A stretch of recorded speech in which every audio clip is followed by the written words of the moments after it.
some movie twists exist purely to surprise. They arrive in the final minutes, force audiences to rethink a few scenes, then fade into cinema history as clever tricks. But every so often, a revelation does something far more remarkable. It quietly transforms the entire story into something entirely different. That's exactly what happens in the Book of Eli. The first time you watch it, Eli seems like the perfect survivor, calm, observant, impossibly skilled at navigating a ruined America where every step could mean death. Then the truth lands with staggering force. Eli was blind the entire time. Suddenly, every scene you've already witnessed begins to shift beneath your feet. What looked like confidence becomes intuition. What seemed like sharp eyesight becomes extraordinary awareness. And what felt like an action hero's instinct becomes something infinitely more mysterious. The brilliance of the twist isn't that the film hides it from the audience through deception. Instead, it hides it in plain sight. Every movement, every pause, every carefully measured step has always been there, waiting to be understood differently. Eli rarely makes direct eye contact. He listens before he reacts. He identifies danger through sound, scent, and subtle changes in the wind long before anyone else notices them. The camera never loudly announces these details because it doesn't need to. It simply trusts the audience to interpret them according to their own assumptions. We mistake heightened perception for perfect vision because that's what we've been conditioned to believe. Only on a second viewing do those tiny choices reveal an entirely different performance unfolding beneath the surface. The devastated landscape itself becomes part of this illusion. Civilization has collapsed into endless highways, abandoned towns, and empty horizons where survival depends on instincts stronger than hope. Yet Eli moves through this wasteland with almost supernatural certainty. He isn't reading the world with his eyes. He's feeling its rhythms, memorizing its sounds, and sensing dangers invisible to everyone else. Every footstep becomes deliberate. Every silence carries information. Every breath serves as another guide through a world consumed by darkness in more ways than one. Then comes the paradox at the heart of the entire film. The man entrusted with preserving the world's last remaining Bible cannot even see its pages. A blind traveler carries humanity's final visible word of God. It's an image that feels impossible until you recognize what the story has been asking all along. Perhaps true vision was never about eyesight. Perhaps the people with functioning eyes are the ones who have become spiritually blind, while the man without sight understands the world more clearly than anyone around him. That single revelation transforms every action scene, every conversation, and every quiet moment into something deeper than survival. It raises one haunting question that echoes through everything that follows. In a world where humanity has lost both civilization and conviction, could faith itself become the only way to truly see? If that opening revelation changes the way we understand Eli, it also changes the way we should approach the Book of Eli itself. Beneath its reputation as a post-apocalyptic action thriller lies a far more ambitious film, one that quietly blends biblical allegory, historical reflection, and philosophical debate into a story that rewards every return visit. This isn't simply a journey across a ruined America. It's a meditation on what civilizations choose to protect when everything else has disappeared, and what happens when knowledge becomes the most dangerous resource left on Earth. Over the course of this analysis, we'll retrace the film from its opening footsteps across the ash-covered wasteland to its unforgettable final revelation, not merely recounting events, but uncovering the ideas woven beneath them. We'll explore how the Hughes brothers construct a world that feels physically empty yet spiritually crowded, where every encounter reflects a different response to faith, power, and survival. Along the way, we'll examine the production decisions that shaped the film's unique identity, revisit pivotal moments with fresh perspective, and consider why its themes have only become more compelling with time. At the heart of everything lies a conflict far older than the apocalypse itself. The Book of Eli is, in many ways, a modern retelling of humanity's recurring struggle over who controls knowledge. Throughout history, sacred texts, education, and written language have served two opposing purposes. They have inspired liberation, compassion, and hope, but they have also been weaponized to justify conquest, manipulation, and absolute authority.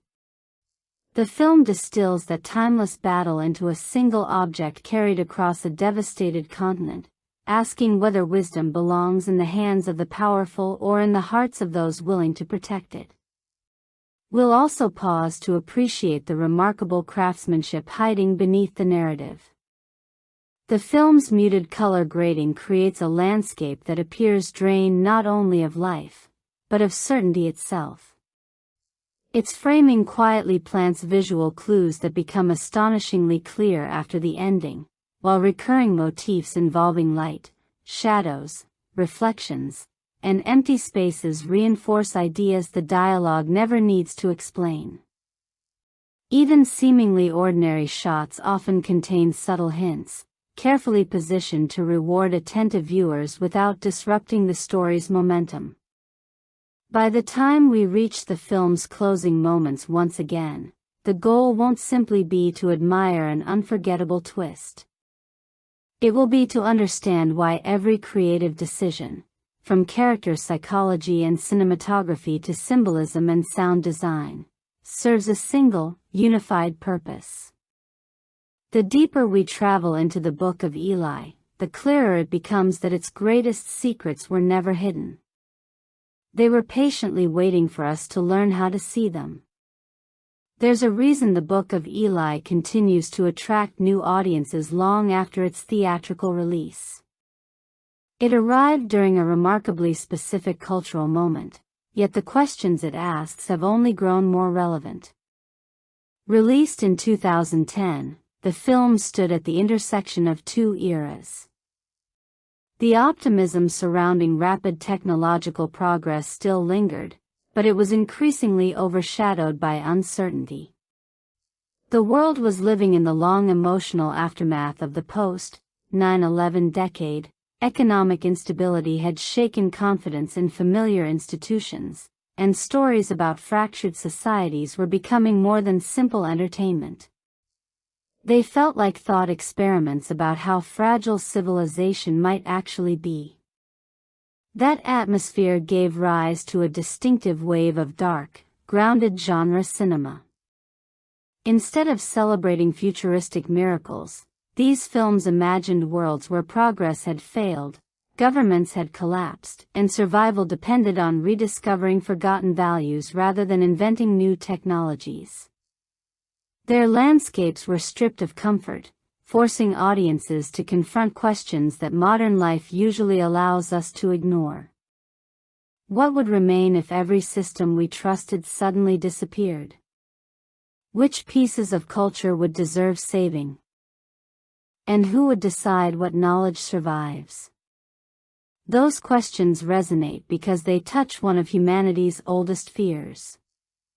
We often imagine the end of civilization through collapsing cities or empty highways, yet history suggests that something even more devastating can be lost. Libraries burn. Languages disappear. Generations of accumulated wisdom can vanish within a single lifetime if no one remains to preserve it. Empires have fallen before, but the greatest tragedy has often been the disappearance of the stories, philosophies, and ideas they carried.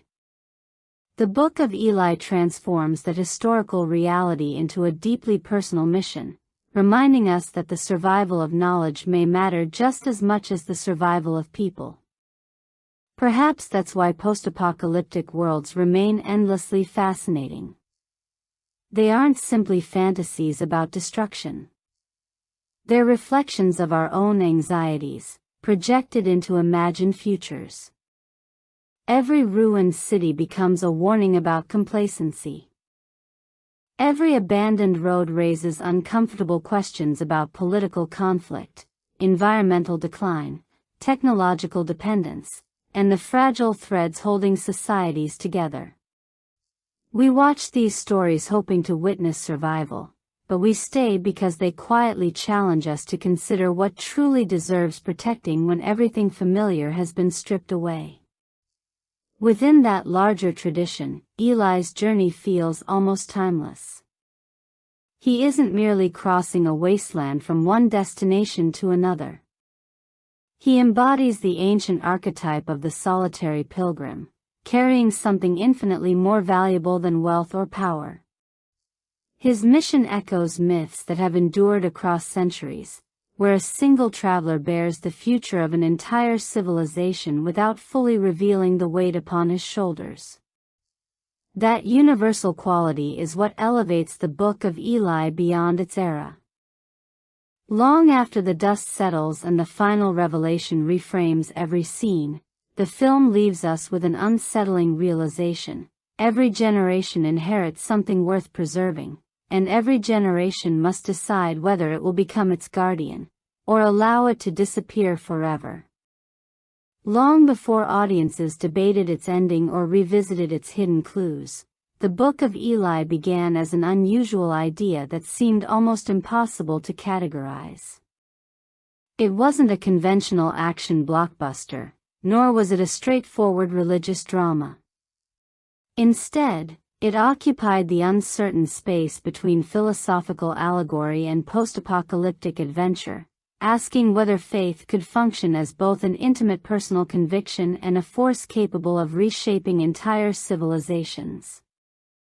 That balance became the project's defining challenge from the very beginning, influencing every creative decision that followed. The story originated with screenwriter Gary Whitta, who wanted to explore a future where the world's most valuable resource was no longer fuel, food, or advanced technology, but a single surviving book. Rather than treating religion as simple background mythology, Whitta imagined what might happen if one text possessed the power to inspire hope while simultaneously tempting those who sought absolute control. History provided countless examples of knowledge becoming both a source of liberation and an instrument of oppression, and that contradiction became the foundation of the screenplay. By placing one lone traveler between those opposing forces, the script transformed a familiar road movie structure into something far more symbolic. Every mile traveled represented not only physical endurance but also the fragile transmission of cultural memory across generations. Although the setting embraced recognizable post-apocalyptic imagery, the screenplay deliberately resisted the conventions dominating the genre at the time. Instead of focusing exclusively on the mechanics of survival, it placed moral conviction at the center of the narrative. Violence certainly existed, but it was never the destination. It functioned as the pressure testing Eli's beliefs, constantly asking whether unwavering purpose could survive in a world that had abandoned almost every shared value. That philosophical emphasis gave the project an identity distinct from many of its contemporaries, making it both creatively intriguing and commercially uncertain. Bringing that vision to the screen required filmmakers comfortable blending harsh realism with heightened symbolism, making the Hughes brothers an unexpectedly fitting choice. Albert and Alan Hughes had built their reputations through uncompromising urban dramas that examined violence, community, and moral ambiguity with remarkable honesty. Films like Menace to Society demonstrated their ability to portray brutal environments without reducing the people inside them to simple stereotypes. Even when directing from hell, they approached mystery and horror through atmosphere rather than spectacle, allowing visual texture and emotional unease to shape the audience's experience. After several years away from feature filmmaking, the Book of Eli offered an opportunity to apply that grounded sensibility to an entirely different canvas. Rather than treating the apocalypse as an excuse for non-stop destruction, the Hughes brothers envisioned a landscape haunted by silence. Their America feels exhausted rather than explosive, scarred by years of decay instead of fresh catastrophe. Empty highways stretch endlessly toward faded horizons, abandoned buildings seem frozen between memory and oblivion, and every encounter carries the uneasy tension of people who have forgotten what trust looks like. This restrained approach gives the world an almost mythic quality. The wasteland isn't merely a backdrop for action sequences, it becomes a visual reflection of spiritual emptiness, reinforcing the screenplay's central themes without constantly announcing them through dialogue. An equally important creative force emerged in Denzel Washington. Already recognized as one of Hollywood's most respected actors, Washington approached Eli as far more than another action protagonist. He became deeply involved in shaping the character's emotional identity, refining dialogue and helping define the quiet discipline that separates Eli from typical post-apocalyptic heroes. Instead of relying on exaggerated displays of toughness, Washington emphasized restraint. His version of Eli speaks only when necessary, conserves energy through measured movement, and projects calm confidence that feels rooted in purpose rather than ego. That philosophy extended into the film's action design. Washington worked closely with the production to ensure Eli's combat style reflected efficiency instead of spectacle. Every movement needed to communicate years of experience, unwavering concentration, and complete trust in instinct. The resulting fight sequences avoid flashy excess, favoring precise choreography that reveals character as much as physical skill. Even before the audience understands Eli's true condition, his movements subtly suggest someone navigating the world through disciplined awareness rather than ordinary perception, planting clues that become astonishingly meaningful on subsequent viewings. From a studio perspective, however, the project represented a genuine gamble. Large-scale action films typically relied on easily marketable concepts, while explicitly faith-centered stories were often produced on far smaller budgets for narrower audiences. The Book of Eli attempted to unite those seemingly incompatible traditions into one ambitious production. It featured intense action, recognizable stars, and expansive world-building, yet its narrative revolved around scripture, morality, and the preservation of belief. That combination defied conventional marketing categories, raising understandable questions about whether mainstream audiences would embrace such an unconventional blend. Ultimately, the gamble reflected the very conflict at the heart of the film itself. Just as Eli carries something many characters underestimate until its true significance becomes clear, the production carried an idea that appeared risky precisely because it refused to fit familiar expectations. By trusting a philosophically driven screenplay, visionary directors returning from hiatus, and an actor determined to shape every layer of his character, the filmmakers laid the foundation for a work whose greatest strength would never be its explosions or its twist alone. It would be the quiet confidence to ask enduring questions inside a genre that rarely pauses long enough to hear them. By the time the Book of Eli prepared for release in early 2010, Hollywood was standing at an unusual crossroads. The previous decade had transformed blockbuster filmmaking through increasingly ambitious visual effects, while audiences had also developed a growing appetite for darker, more grounded stories about survival and societal collapse. Optimism and uncertainty existed side by side. Spectacle was bigger than ever, yet some of the era's most memorable films were asking uncomfortable questions about humanity rather than celebrating its triumphs. Into that environment arrived a movie that borrowed familiar genre imagery while quietly pursuing a very different destination. The timing mattered. Only weeks earlier, Avatar had become a global phenomenon, redefining audience expectations for large-scale cinematic immersion. James Cameron's science fiction epic demonstrated that viewers were willing to embrace expansive fictional worlds when those worlds offered emotional investment alongside technological innovation. Across the industry, conversations revolved around visual breakthroughs, premium theatrical experiences, and the future of blockbuster storytelling. Competing for attention against such an enormous cultural event was an intimidating prospect for any studio, particularly with a film whose greatest strengths weren't immediately obvious from a single trailer. At the same time, post-apocalyptic fiction was enjoying renewed relevance.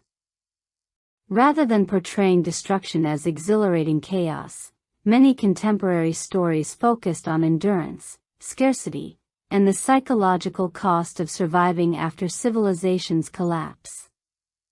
Audiences had shown increasing interest in worlds where empty landscapes carried as much dramatic weight as explosive action sequences. These settings reflected lingering cultural anxiety surrounding economic instability, global conflict, environmental uncertainty, and the fragility of modern institutions. The apocalypse had become less about monsters or distant science fiction and more about examining what remained when familiar systems failed. Within that landscape, the Book of Eli appeared visually compatible with prevailing trends. Its dusty highways, abandoned towns, and isolated settlements immediately evoked comparisons with classic survival adventures and frontier westerns. Yet beneath those recognizable images lay a narrative driven by spiritual conviction rather than resource competition alone. That distinction presented Warner Bros. With a significant marketing challenge. Revealing too much about the film's philosophical core risked narrowing its audience before release, while emphasizing only the action threatened to create expectations the finished movie wasn't trying to satisfy. The studio's promotional campaign ultimately leaned toward accessibility. Trailers highlighted Denzel Washington's commanding screen presence, his disciplined swordsmanship, and the film's intense confrontations with ruthless enemies. Quick editing, dramatic music, and striking imagery presented Eli as a mysterious warrior crossing a lawless wasteland, inviting comparisons to wandering gunslingers and legendary action heroes. The emphasis remained on momentum, physical skill, and survival, allowing viewers to anticipate a gripping journey without exposing the screenplay's deeper intentions. This strategy proved understandable from a commercial perspective. Washington had earned enormous credibility as both a dramatic performer and an action star, making him the film's strongest promotional asset. His calm authority naturally anchored every preview, while glimpses of tightly choreographed combat hinted at a distinctive fighting style unlike the frenetic editing common in many contemporary action films. Instead of overwhelming audiences with relentless spectacle, the marketing suggested precision, discipline, and mystery, creating curiosity around a protagonist who seemed both formidable and strangely reserved. At the same time, the campaign carefully avoided revealing the story's defining revelation or explicitly framing the film as a meditation on faith. References to religion appeared, but they functioned more as intriguing background details than as the central premise. This restraint preserved the impact of the narrative while also broadening the film's commercial appeal. Audiences entered theaters expecting an intense post-apocalyptic adventure, often unaware that the emotional heart of the story revolved around belief, stewardship, and the enduring influence of sacred texts. That balancing act extended beyond the trailers themselves. Posters emphasized Eli's solitary silhouette against a barren landscape, reinforcing the image of a mythic traveler crossing an unforgiving frontier. The visual language drew heavily from Western iconography, with lone heroes confronting hostile territory through determination and personal codes of honor. Simultaneously, subtle religious symbolism lingered beneath the surface, inviting multiple interpretations without fully revealing the film's thematic ambitions.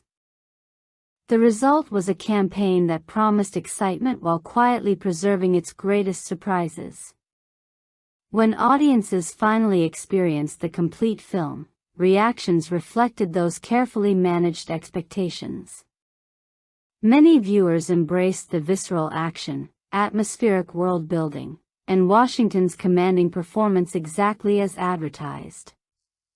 Others discovered a far more contemplative story than they had anticipated, one that frequently paused to examine morality, scripture, and the responsibility accompanying knowledge. For some critics, this tonal blend felt unexpectedly uneven because the marketing had foregrounded the physical journey over the philosophical one.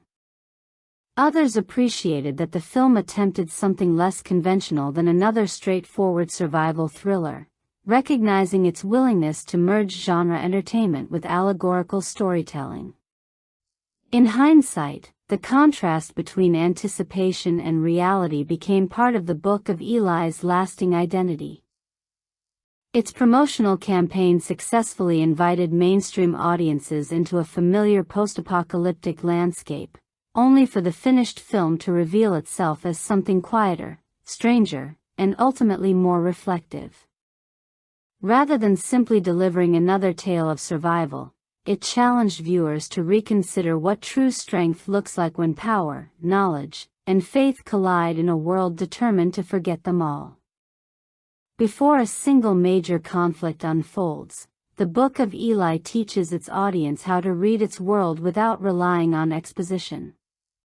There is no lengthy narration explaining the apocalypse, no opening montage documenting civilization's collapse, and no flood of dialogue describing what happened. Instead, the Hughes brothers trust the environment to tell the story. Every abandoned road, lifeless tree, and silent horizon carries information. The opening 20 minutes become an exercise in visual literacy, asking viewers to observe rather than simply watch. Ironically, in a film built around a protagonist who cannot see, the audience is challenged to become more attentive observers themselves. The first images immediately establish a world stripped of abundance. A forest stands unnaturally still beneath a harsh, washed-out sky. Colors have almost disappeared, replaced by faded browns, dusty grays, and pale sunlight that seems to drain warmth from everything it touches. The landscape doesn't merely appear damaged. It feels exhausted. Whatever catastrophe devastated the planet has left behind an ecosystem struggling to remember what life once looked like.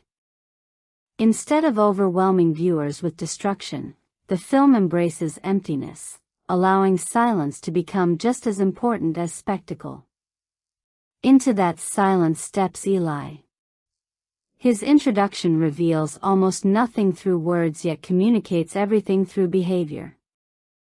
He waits with extraordinary patience before hunting a hairless cat, remaining perfectly still until the precise moment to act. The sequence unfolds with deliberate restraint, emphasizing concentration over excitement. Hunger exists here as an ordinary fact of existence rather than a dramatic obstacle. Every successful hunt represents another day earned through discipline instead of luck.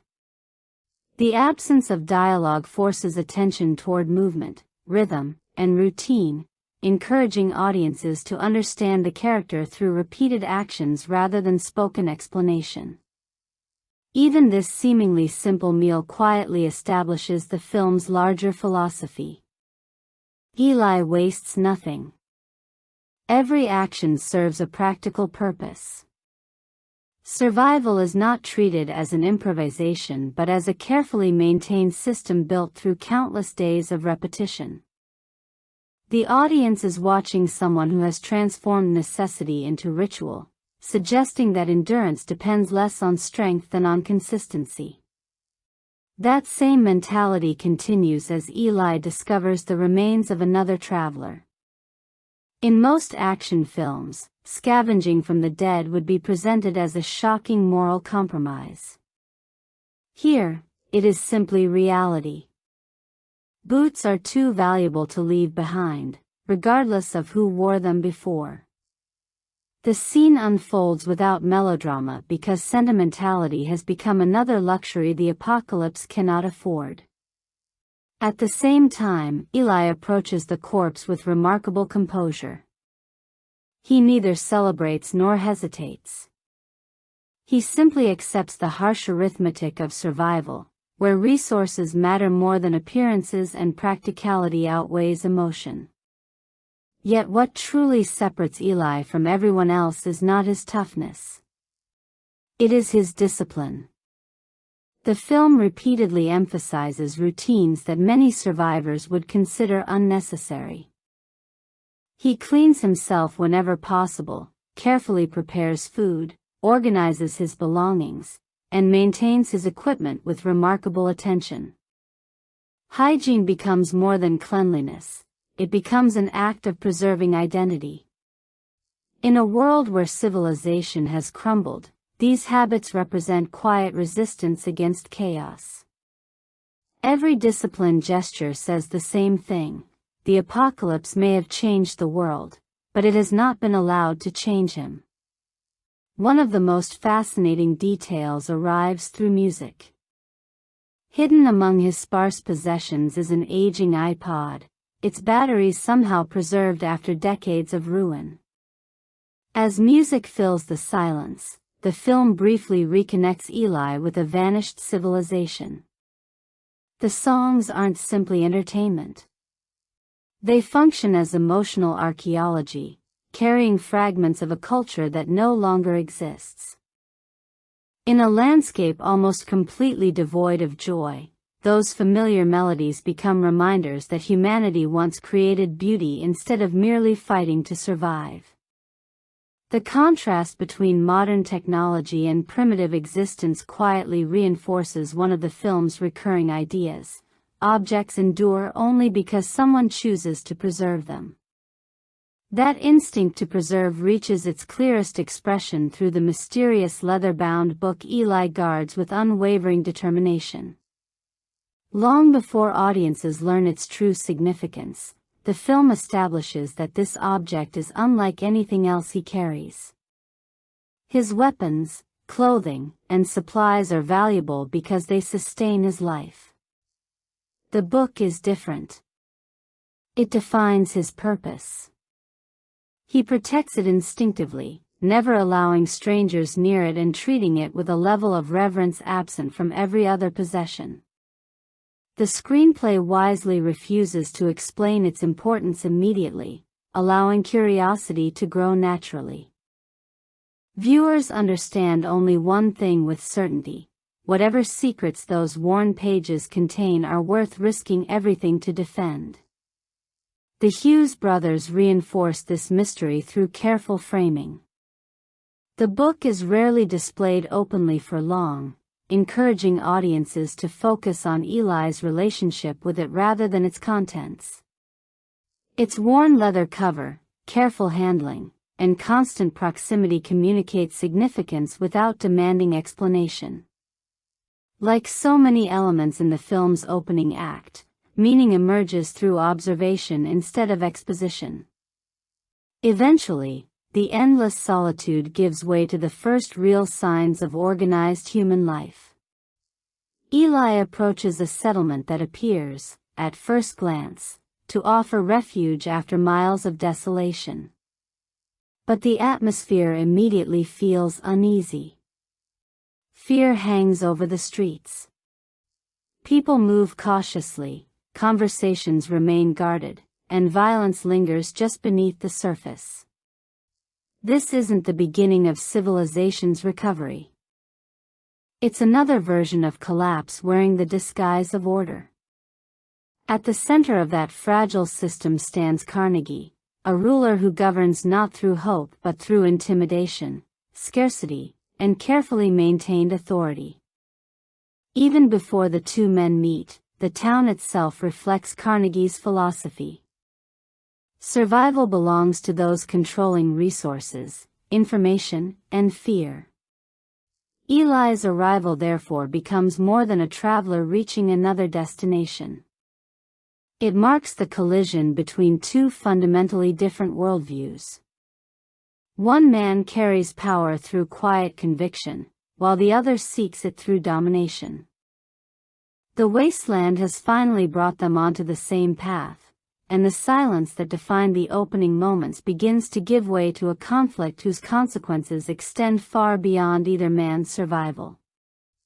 Eli's arrival in Carnegie's settlement marks the moment when the film shifts from quiet observation to direct confrontation, but it never abandons the careful storytelling established in the opening act. The town may be one of the few surviving pockets of organized human life, yet nothing about it suggests genuine civilization.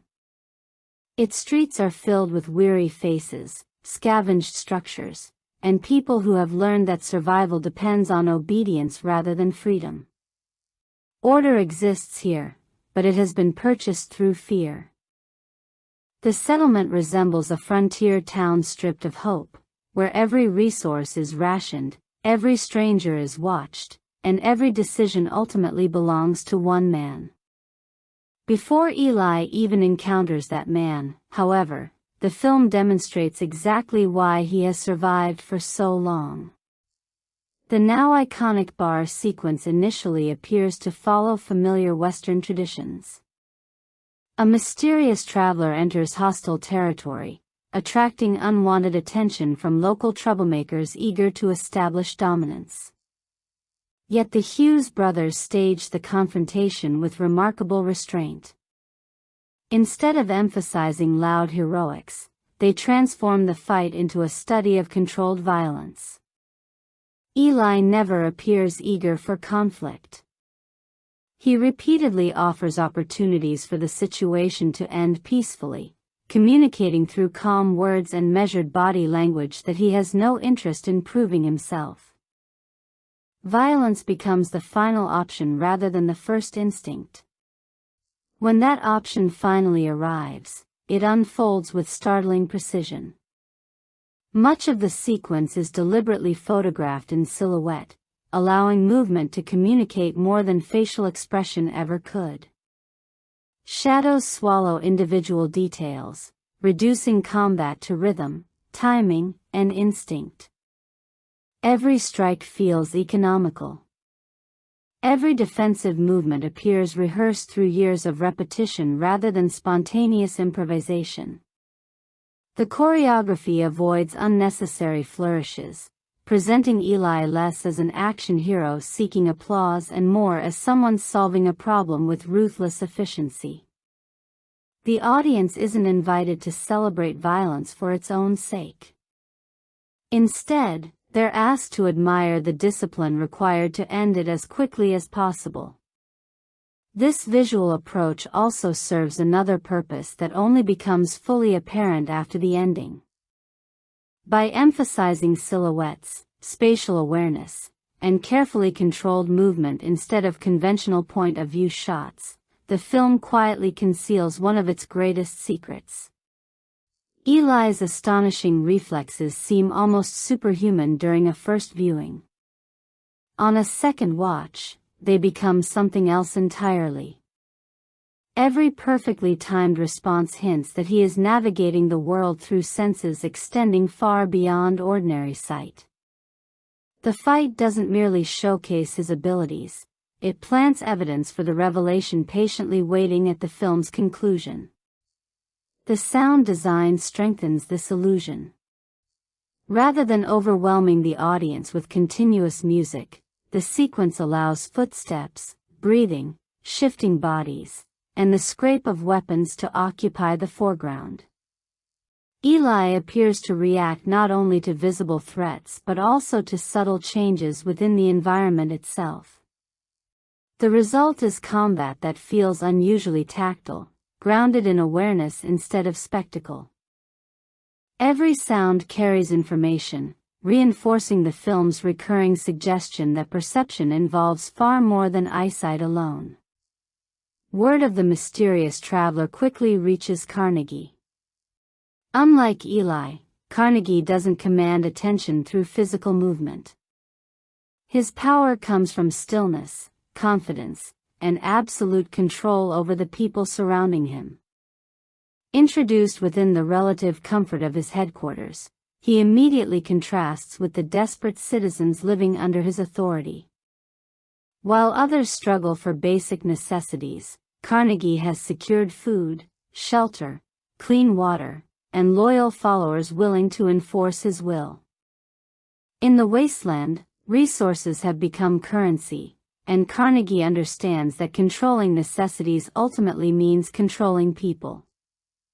Yet material resources are only part of his ambition. What truly distinguishes Carnegie from ordinary tyrants is his relationship with knowledge.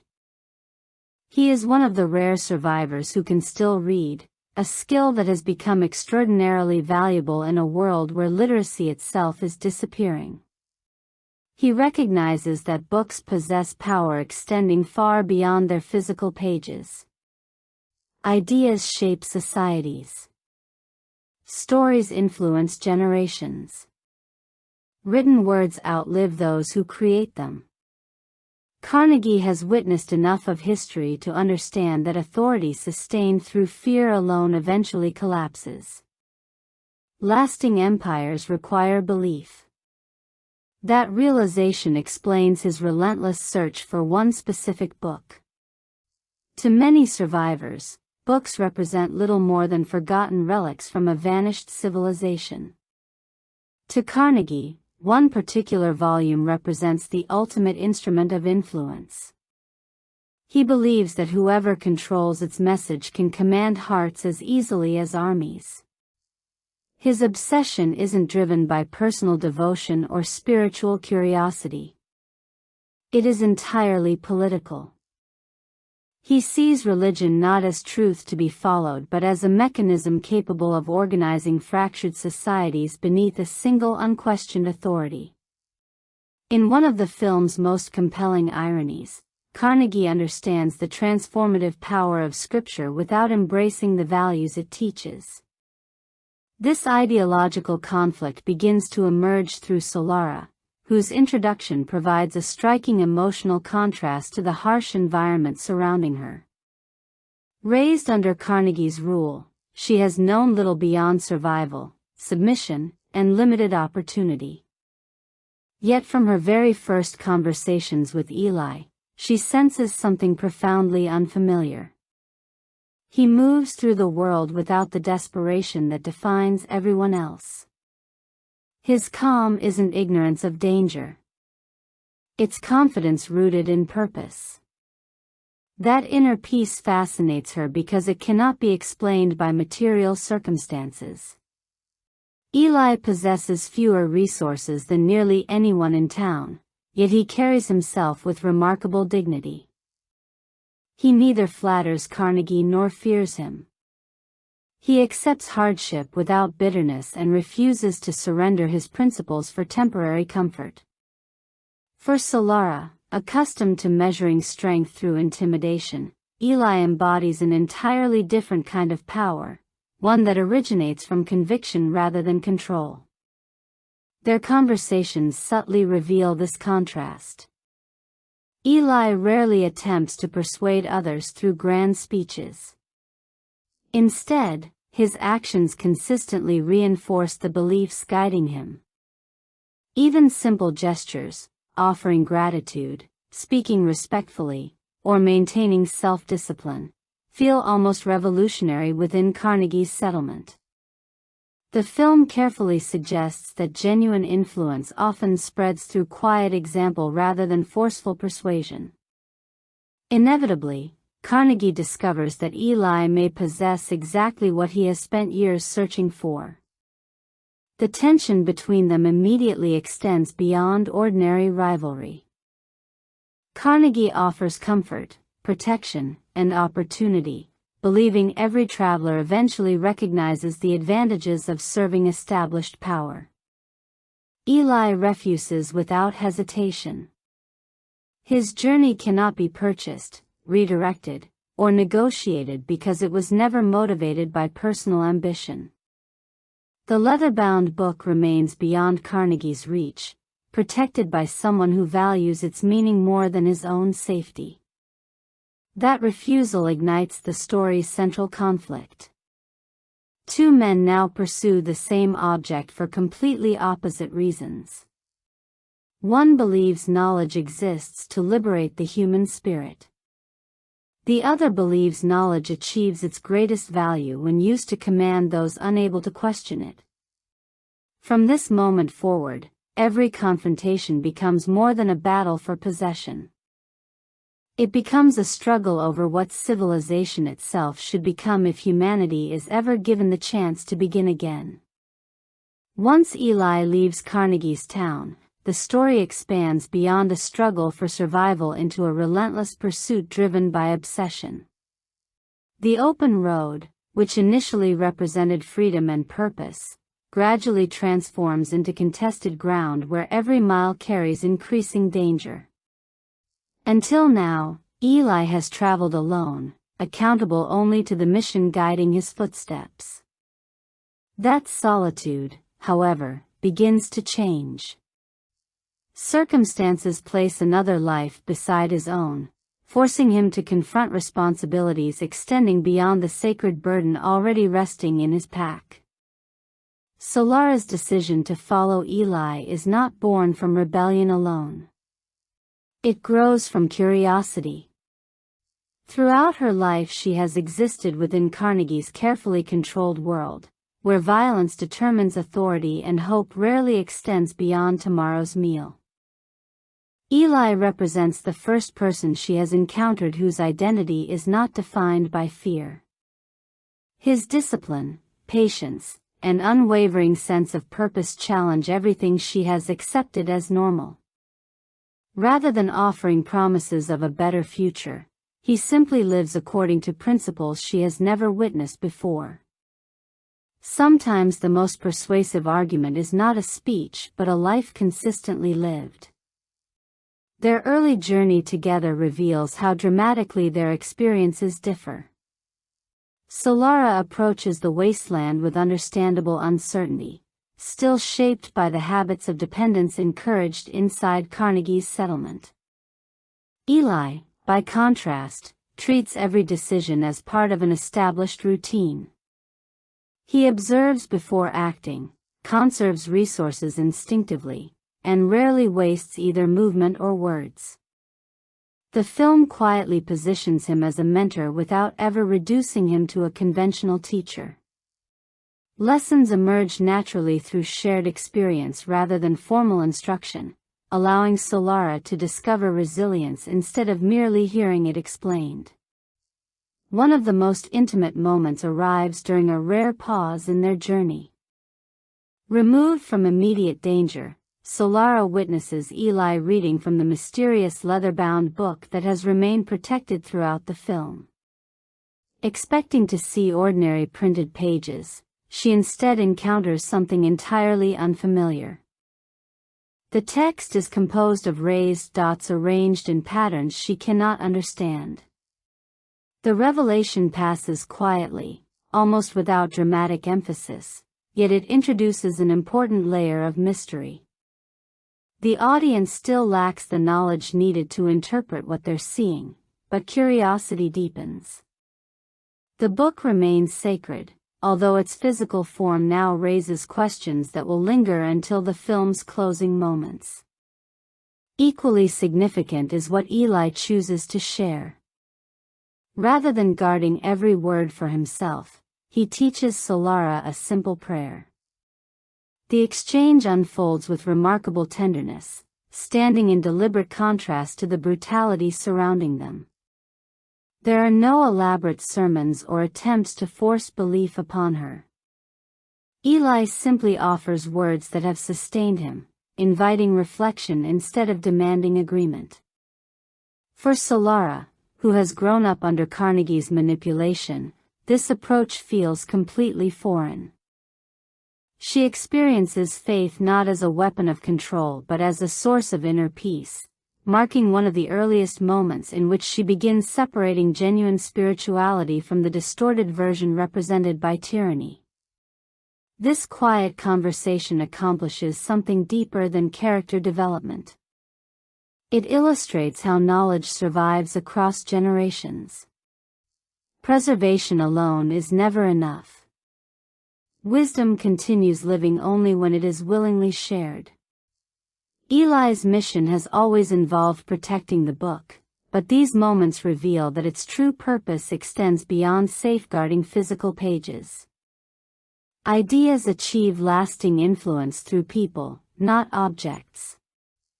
By passing even a small portion of its message to Solara, Eli demonstrates that preservation and transmission are inseparable responsibilities. Meanwhile, Carnegie reaches a realization that fundamentally changes the stakes of the story. Fragments of evidence finally align, confirming what he has suspected for years. The volume Eli carries is not merely another rare text hidden among the ruins of civilization. It is the Holy Bible, the very book Carnegie has spent 3 decades searching for. The revelation transforms determination into outright obsession. Every resource under his command is redirected toward recovering it, because he believes the Bible represents the missing foundation required to expand his influence beyond one isolated settlement. Importantly, Carnegie's motivation remains chillingly practical. He speaks about Scripture with the language of strategy rather than devotion. To him, the Bible is valuable because of its historical ability to shape societies, inspire obedience, and establish enduring authority. He understands that armies enforce power temporarily, but belief can preserve it for generations. This distinction makes him a far more compelling antagonist than a simple warlord. He isn't driven by ignorance of the book's significance. He understands its influence remarkably well. His tragedy lies in recognizing its power while remaining blind to its moral purpose. As Carnegie's pursuit intensifies, the road itself becomes increasingly hostile. Ambushes erupt across empty highways where there is nowhere to hide except behind abandoned vehicles and shattered remnants of the old world. Yet even amid escalating violence, Eli's combat style remains strikingly consistent. He never fights recklessly or wastes unnecessary energy. Every movement appears guided by extraordinary awareness rather than panic.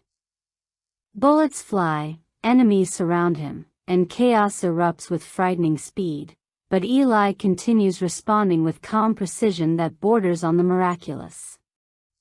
The film carefully walks a fascinating line between realism and mystery. On an initial viewing, Eli's abilities can seem almost supernatural, as though unseen forces are protecting him from impossible odds. However, the direction never fully commits to depicting literal invincibility. Instead, it emphasizes concentration, instinct, and complete trust in disciplined preparation. His victories emerge through anticipation rather than overwhelming strength. Each encounter subtly encourages audiences to question whether they are witnessing extraordinary skill, divine guidance, or some combination of both. The ambiguity enriches the narrative because it invites interpretation instead of imposing certainty. Throughout these confrontations, Solara's role continues evolving. She begins less as someone needing protection and more as someone learning through observation. Watching Eli navigate danger teaches her lessons extending far beyond survival techniques. She witnesses courage expressed without arrogance, restraint practiced alongside capability, and compassion maintained despite overwhelming hardship. The mentor-apprentice dynamic develops organically because Eli rarely instructs directly. His character itself becomes the lesson. By the close of this chapter, the chase has grown into something far larger than two travelers escaping armed pursuers. Every step forward sharpens the ideological divide between Eli and Carnegie while strengthening the bond forming between Eli and Solara. One man races to preserve knowledge through faithful stewardship. The other seeks to seize it as the ultimate instrument of domination. Between those opposing visions walks a young woman beginning to understand that the future of civilization may depend not only on who possesses the book, but on who truly learns its meaning. Every great journey eventually reaches a point where the familiar rules no longer seem reliable. Until now, Eli's discipline, unwavering faith, and extraordinary survival instincts have carried him through every obstacle. Even Carnegie's relentless pursuit has felt like another challenge to outlast rather than an impossible force to overcome. The midpoint of the Book of Eli changes that perception completely. It strips away certainty, confronts the protagonist with devastating loss, and asks whether purpose can survive after the very thing defining that purpose appears to be gone. The shift begins almost imperceptibly. After miles of empty highways and barren landscapes, Eli and Solara encounter an isolated house standing alone in the middle of nowhere. At first glance, it resembles an impossible fragment of ordinary life preserved within the apocalypse. Clothes hang outside. Meals are prepared. Conversation feels strangely domestic. In another film, this might signal temporary safety. Here, the normality itself becomes deeply unsettling. The homeowners, Martha and George, immediately introduce a radically different tone. Their polite smiles, awkward hospitality, and almost theatrical friendliness contrast so sharply with the harsh world surrounding them that every interaction carries an undercurrent of suspicion. The film begins balancing uncomfortable humor with growing dread. Their eccentric behavior occasionally borders on absurdity, creating moments that almost invite laughter before quickly reminding viewers that nothing about this world is truly harmless. That uneasy blend of dark comedy and survival horror prevents the audience from relaxing, because every pleasant gesture feels as though it might conceal something far more disturbing. Gradually, the truth emerges. The isolated home survives not because its owners have escaped the brutality of the wasteland, but because they have adapted in ways most people cannot imagine. Cannibalism becomes another symptom of civilization's collapse, representing the complete erosion of ethical boundaries under relentless desperation. Importantly, the film avoids sensationalizing this revelation. Rather than presenting it merely as grotesque shock value, it uses Martha and George to illustrate one possible destination for humanity when survival becomes disconnected from morality. They have preserved the appearance of ordinary domestic life while sacrificing the values that once gave such a life meaning. The sequence broadens the film's recurring exploration of choice. Throughout the story, characters respond differently to the apocalypse. Carnegie embraces domination. Eli embraces purpose. Martha and George embrace surrender disguised as practicality. Their home becomes another reflection of a world where people continually redefine what they are willing to become in order to keep living. Before these unsettling discoveries can fully settle, the fragile refuge erupts into open warfare. Carnegie's forces finally locate Eli, transforming the isolated farmhouse into the stage for one of the film's most technically impressive action sequences.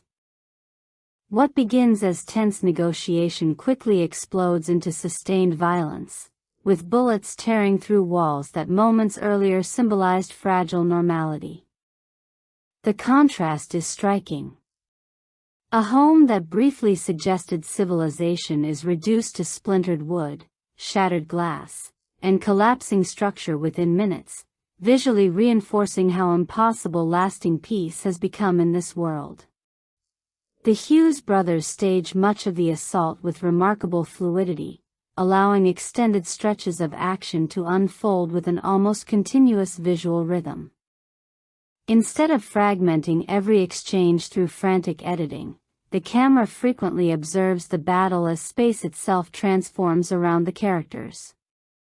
Walls crumble, furniture becomes cover, windows disappear beneath gunfire, and every room evolves into another battlefield. This approach preserves geographic clarity while intensifying suspense, enabling viewers to understand not only who is fighting but also how the environment itself is disintegrating under relentless pressure.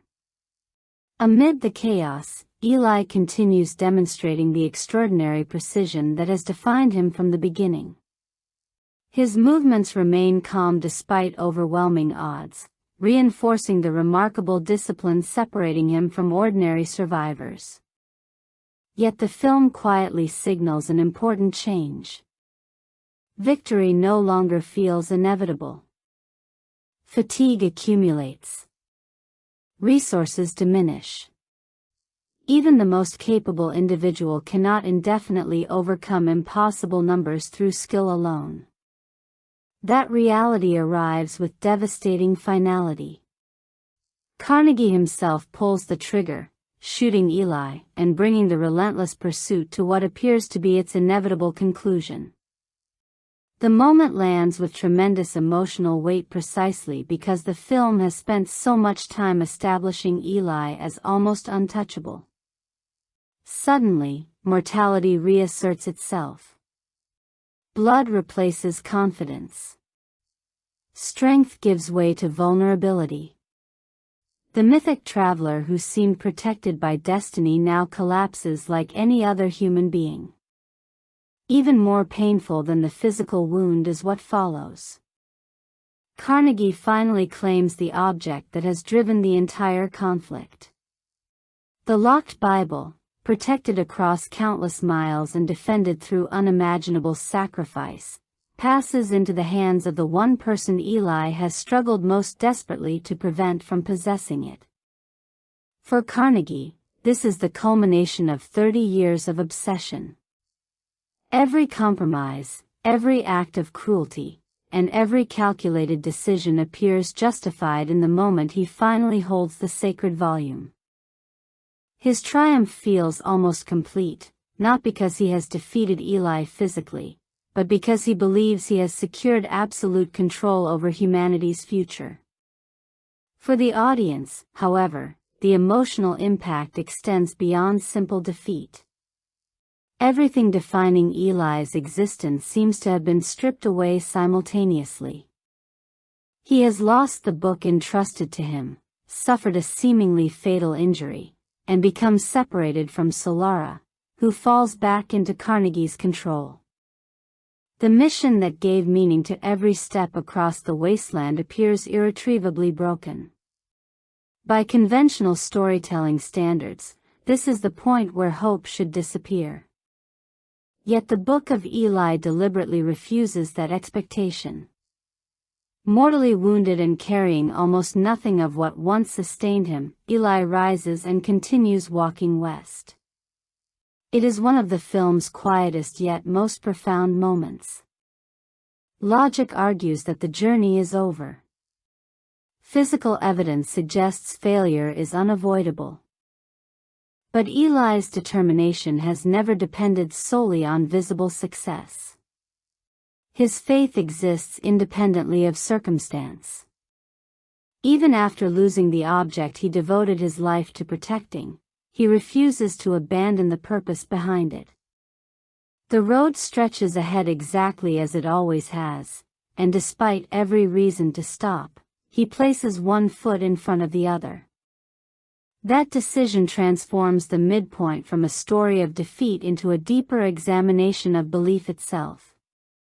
If faith survives only when victory is guaranteed, it is little more than optimism. Eli's greatest test begins only after everything tangible has been taken away, revealing that the strength carrying him across the wasteland was never confined to the book resting in his hands. It has always lived within the conviction guiding every step toward the western horizon. The final act of the Book of Eli abandons the traditional language of victory and defeat. Instead of building toward one decisive battle that settles every conflict through force, the film divides its climax into two parallel journeys unfolding hundreds of miles apart.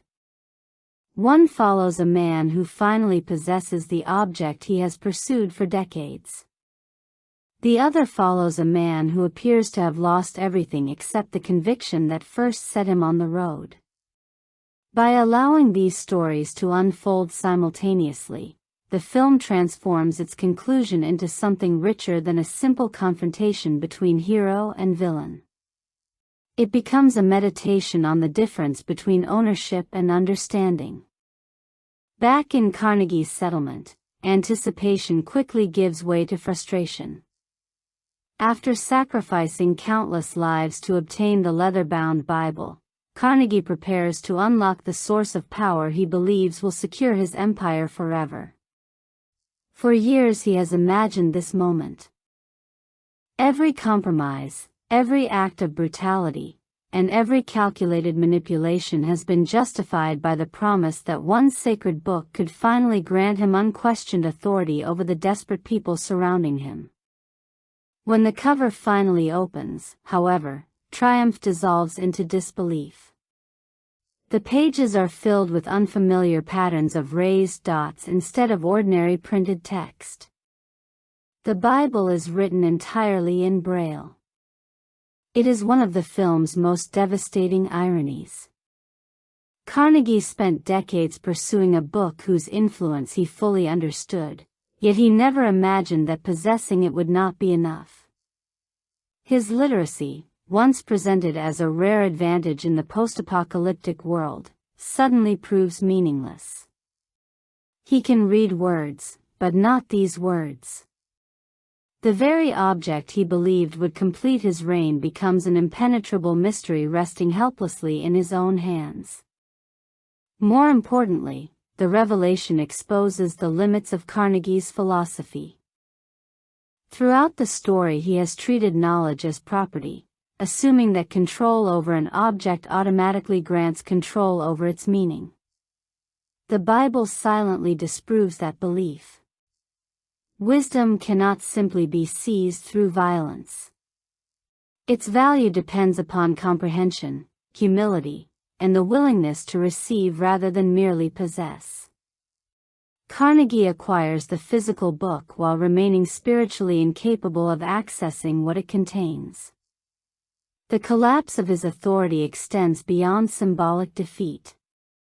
Throughout the film, Carnegie has ignored an infected wound sustained during his relentless pursuit of Eli. At first it seems like another minor consequence of life in the wasteland, but as the story reaches its conclusion, the neglected injury reflects his own deteriorating condition. His obsession has consumed every priority except the acquisition of the Bible.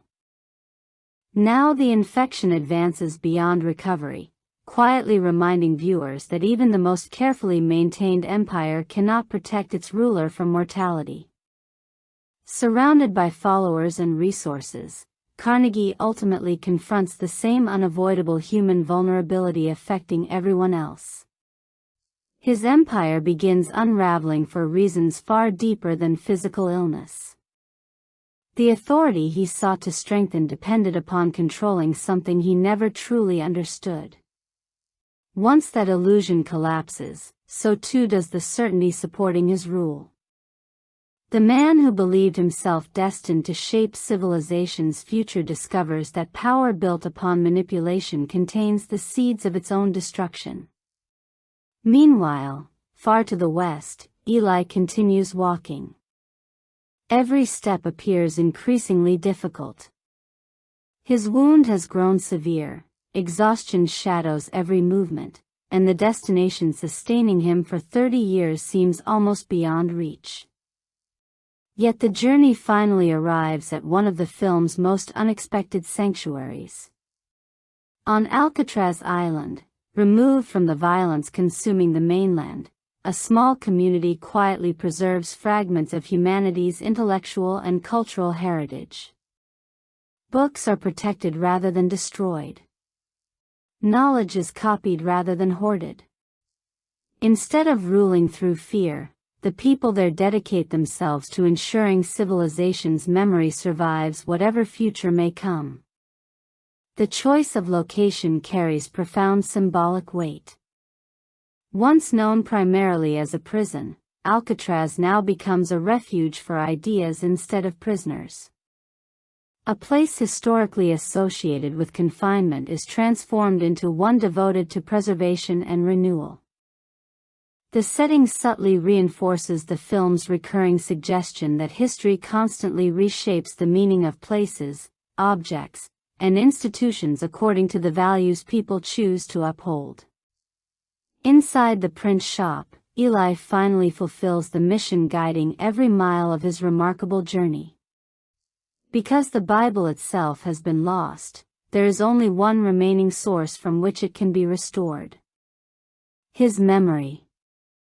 In one of the film's most quietly astonishing sequences, Eli begins dictating scripture word for word while skilled scribes carefully transcribe every verse. The moment unfolds without spectacle because none is necessary. The miracle isn't presented through visual effects or dramatic declarations. It exists in the extraordinary devotion required to preserve an entire sacred text within the human mind across decades of hardship. The Bible has never truly been confined to leather bindings or printed pages. Throughout the journey, it has been living within the person entrusted to protect it. Then comes the revelation redefining everything that came before. As Eli reaches the final words from the Book of Revelation, the camera finally reveals his clouded, milky eyes. The truth audiences never suspected becomes impossible to ignore. He has been blind all along. The revelation instantly transforms countless earlier scenes. Every perfectly timed movement, every measured step, every remarkable display of awareness acquires entirely new meaning. The film has never deceived its audience. Instead, it encouraged viewers to interpret ordinary observations according to familiar assumptions. Looking back, the clues have always existed, patiently waiting for a second viewing to reveal their significance. The twist succeeds not because information was hidden, but because perception itself proved incomplete. Eli finishes the final verse with quiet dignity, completing the purpose that has sustained his entire existence. Having delivered both the message and the means for preserving it, he finally allows himself to rest. His death carries none of the grandiosity often associated with cinematic heroes. Instead, it feels peaceful, almost inevitable, as though the journey had always been leading toward this moment of fulfillment rather than survival itself. Soon afterward, fresh pages emerge from the printing press. The Bible exists once again, no longer dependent upon a single traveler or a single fragile volume. The knowledge Carnegie sought to monopolize has instead been renewed through faithful stewardship and shared preservation. Ideas outlive violence because they continue passing from one generation to the next. As the story closes, Solara chooses her own path. Carrying Eli's belongings and embracing the quiet resilience he embodied, she steps onto the open road with renewed purpose. She cannot replace him, nor does the film ask her to. Instead, she demonstrates the final truth at the heart of the Book of Eli: the greatest legacies are never inherited through possession alone. They endure because someone chooses to keep walking, carrying forward not merely a book, but the principles that gave its words life. At first glance, Eli appears to fit a familiar cinematic archetype. He is the lone wanderer crossing an unforgiving frontier, carrying little more than his weapons, a mysterious destination, and an unwavering determination to survive. The image recalls countless Western gunslingers, wandering samurai, and post-apocalyptic drifters who live by their own code beyond the boundaries of ordinary society. Yet the Book of Eli quietly dismantles that expectation. Beneath the weathered clothes and disciplined combat skill stands a character driven not by revenge, profit, or even self-preservation, but by an invisible calling that reshapes every decision he makes. Understanding Eli means looking beyond what he does and asking why he continues doing it after 30 years of relentless hardship. His surface objective appears remarkably straightforward. He must travel west while protecting the leather-bound Bible entrusted to him. Every obstacle, every fight, and every sacrifice seems connected to completing that physical journey. On the level of plot, this goal provides clear momentum. Audiences instinctively understand the structure. A valuable object must reach a distant destination before falling into the wrong hands. It is a classic quest, familiar across myths and adventure stories alike. But beneath that external mission lies a far more demanding internal journey. Carrying the book is never Eli's greatest challenge. Living according to its message is. That distinction explains countless moments throughout the film. Eli does not simply guard scripture as though it were a priceless artifact locked inside a museum. He attempts, however imperfectly, to embody the principles contained within it. His routines of gratitude, discipline, humility, and restraint reveal someone whose faith extends beyond ritual into daily practice. The Bible functions not merely as cargo but as the moral compass governing his behavior. Protecting its pages without reflecting its teachings would ultimately reduce the mission to little more than transportation. Eli understands that preserving words requires preserving the life those words inspire. This creates one of the film's most compelling psychological tensions. Eli has spent 3 decades walking almost entirely alone. Solitude on that scale inevitably reshapes identity. Human beings define themselves through relationships, conversations, disagreements, and shared experiences. Eli has largely surrendered those ordinary forms of companionship in exchange for unwavering devotion to a singular purpose. The loneliness becomes almost unimaginable. Every sunrise brings another stretch of empty road. Every evening offers another campfire without meaningful conversation. The apocalypse has not only destroyed cities, it has stripped away the ordinary emotional rhythm sustaining most lives. Yet the film never portrays this isolation as bitterness. Instead, Eli carries an extraordinary sense of inner stillness. That calm does not suggest emotional emptiness or supernatural invulnerability. Rather, it reflects someone who has gradually accepted solitude as part of his vocation. Faith becomes companionship where society has disappeared. Prayer becomes dialogue when no trusted voices remain. The quiet confidence that fascinates Solara emerges because Eli no longer measures his worth through the approval of other people.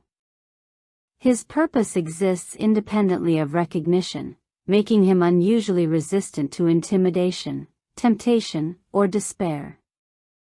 This spiritual burden is heavier than the physical weight of the Bible itself. For 30 years Eli believes he has been guided by divine direction toward an uncertain destination whose outcome he cannot fully understand.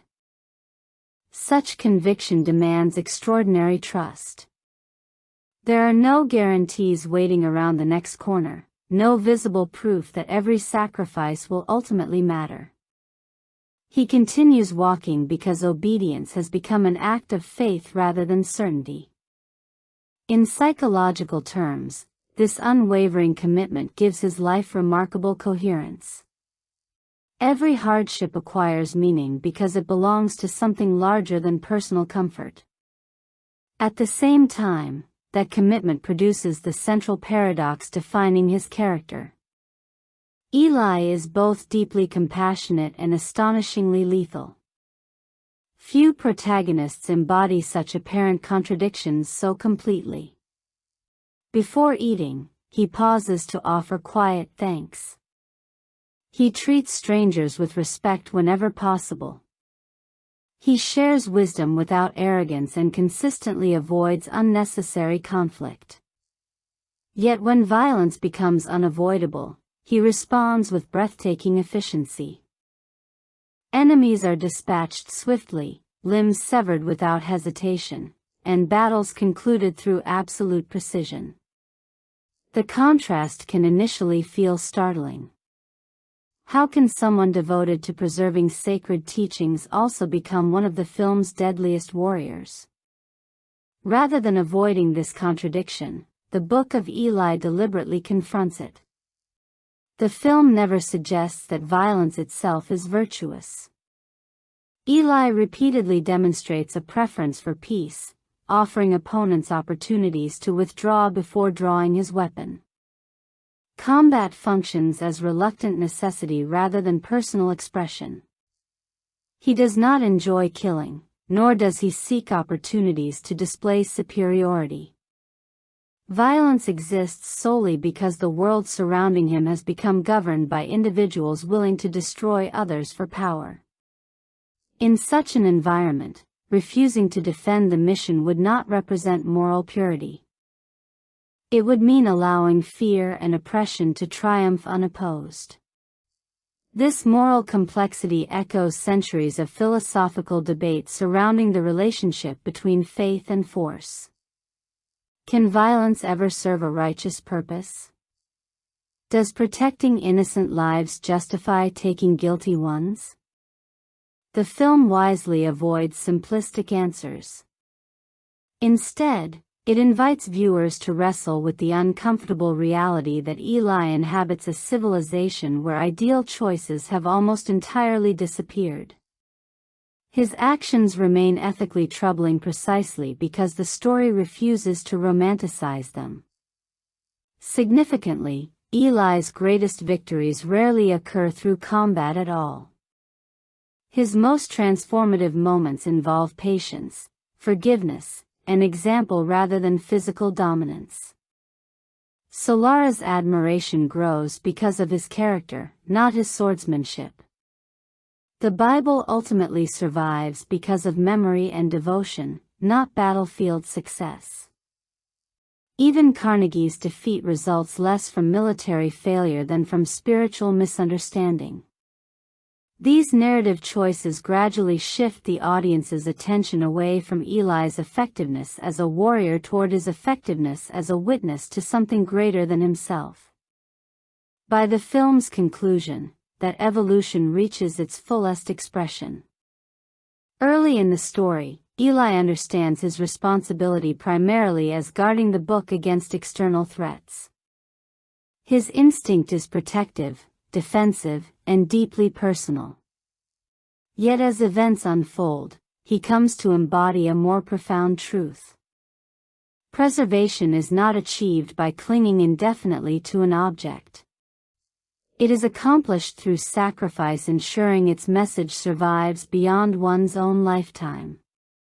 That realization transforms him from guardian into martyr. When Eli dictates the Bible from memory despite mortal wounds, he relinquishes any remaining attachment to personal survival. Completing the mission matters more than extending his own life. His final act is not one of conquest but of surrender, trusting that others will continue the work after he is gone. In doing so, he fulfills both journeys that have defined his existence. He reaches the West physically, but more importantly, he learns that faithfully living the Word ultimately protects it more completely than any weapon ever could. Great antagonists rarely exist simply to oppose the protagonist. They reveal uncomfortable possibilities about who the hero might have become under different circumstances. Carnegie embodies that principle perfectly. On the surface, he appears to be another ruthless post-apocalyptic warlord, ruling through intimidation, violence, and carefully controlled resources. Yet beneath that familiar exterior lies one of the film's most intellectually compelling characters. Unlike many villains driven by chaos or destruction, Carnegie is motivated by a coherent understanding of history, human behavior, and political power. His tragedy is not that he misunderstands the importance of belief. It is that he understands it almost too well. From the beginning, the film quietly suggests that Carnegie belongs to a shrinking generation capable of remembering life before the catastrophe known only as the Flash. While younger survivors have inherited the wasteland as their normal reality, Carnegie remembers functioning governments, organized religion, libraries, schools, and the invisible systems that once held civilization together.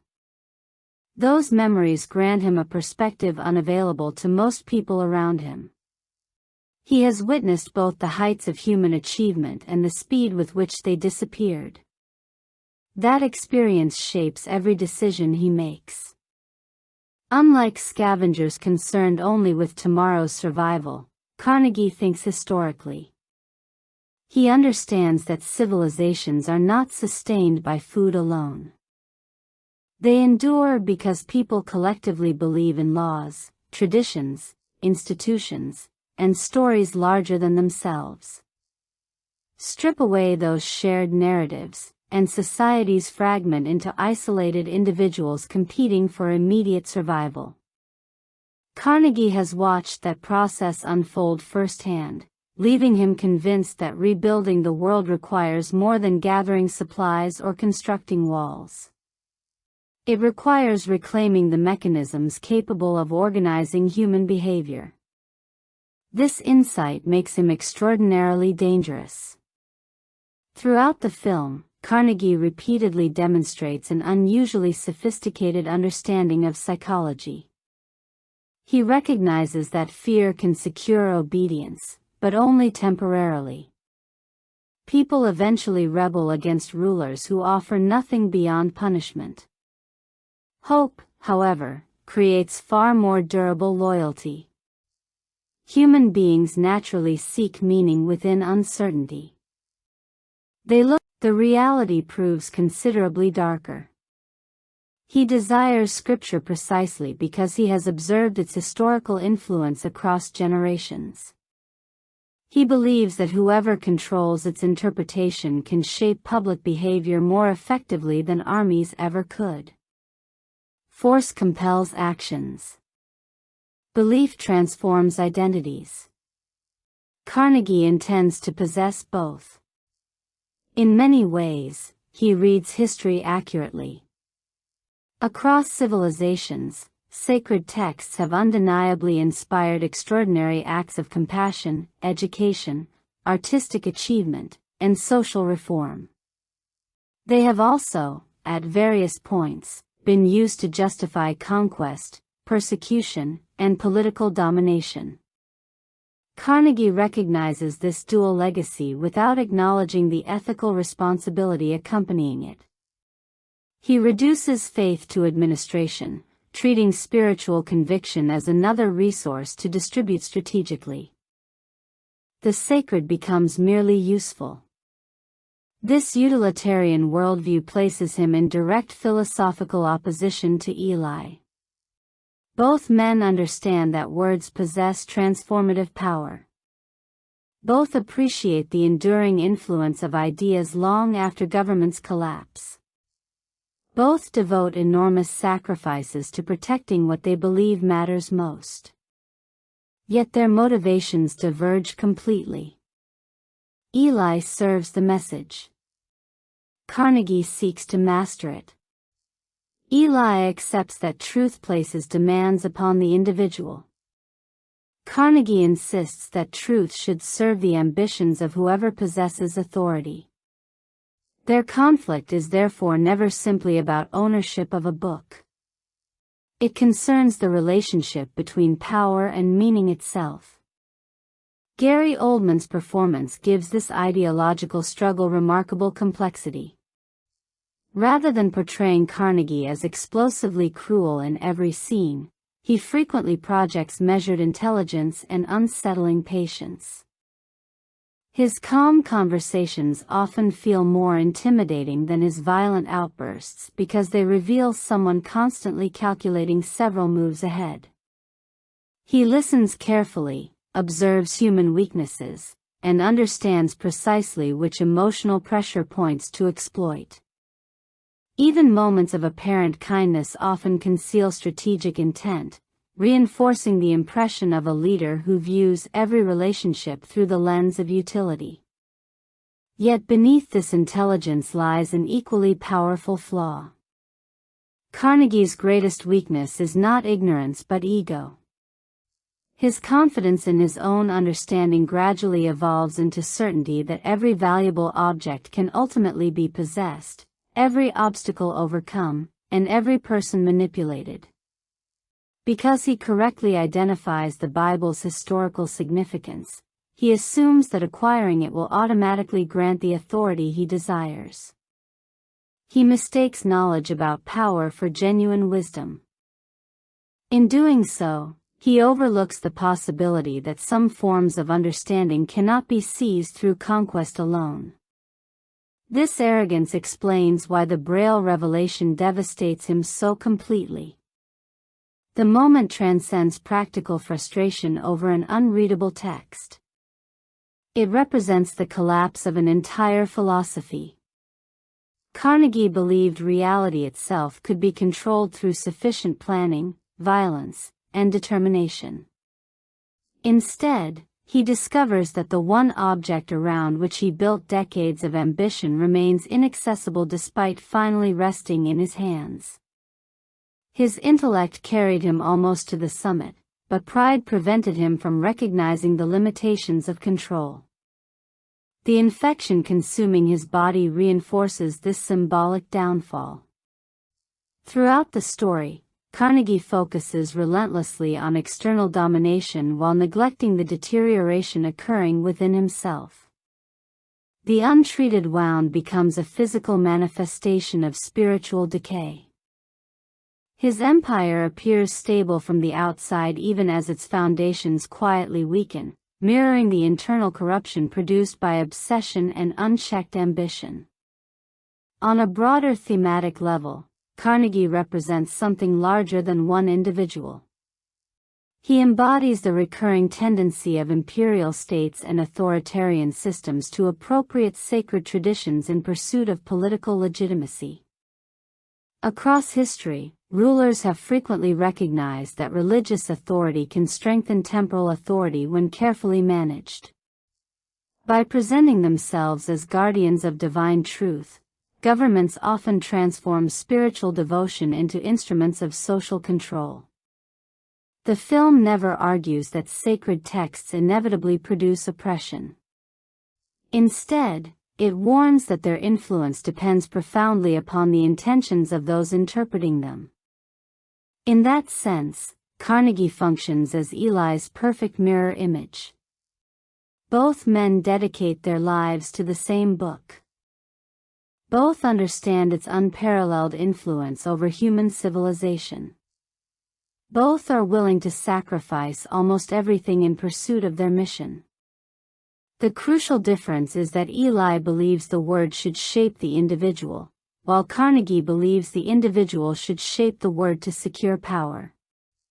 That single reversal defines not only their conflict but the moral heart of the Book of Eli, reminding us that the greatest danger has never been knowledge itself. It has always been the hands, and the hearts, that seek to wield it. While the Book of Eli is unquestionably centered on its mysterious traveler, the supporting characters ensure that the story never becomes a solitary meditation detached from humanity. Each major figure represents a different response to life after civilization's collapse, revealing how ordinary people adapt when hope becomes scarce and power determines survival. Rather than existing merely to advance the plot, they reflect the film's broader questions about faith, freedom, knowledge, and the choices that define identity. Through their relationships with Eli, the audience gains a clearer understanding not only of who he is, but of the lasting influence a single life can have on others. Among these characters, Solara experiences the most significant transformation. When she first appears, she is a young woman whose entire worldview has been shaped by Carnegie's settlement. Survival has taught her obedience instead of independence, caution instead of curiosity. She has grown accustomed to a society where authority is unquestioned because questioning it carries consequences. Even her dreams seem constrained by the invisible boundaries surrounding the town.